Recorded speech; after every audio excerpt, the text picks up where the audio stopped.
Dinadagsa ngayon ng mga motorcycle rider sa Cabanatuan City ang isang helmet cleaning vendo machine na nag-aalok ng mabilis at abot-kayang paglilinis ng helmet sa halagang 25 pesos. Nalilinis at napapabango ang helmet sa loob lamang ng 3 minuto gamit ang kombinasyon ng air dry, fogging process at UVC sterilization.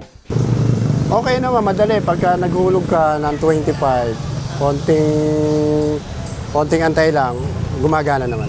Ayon sa mga rider, malaking tulong ang naturang makina upang maalis ang matagal ng amoy at bakterya na naiipon sa helmet dahil sa araw-araw na paggamit. Para sa akin, bumabango siya nawawala yung masamang amoy niya.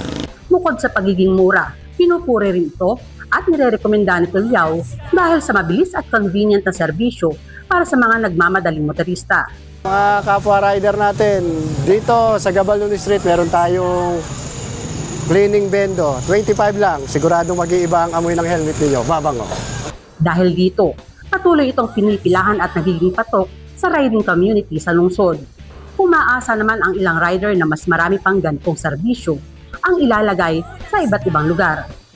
Matatagpuan ang helmet cleaning vendo machine sa Gabaldon Street, Cabanatuan City, malapit sa Land Bank of the Philippines sa tabi ng Kabanding Eatery.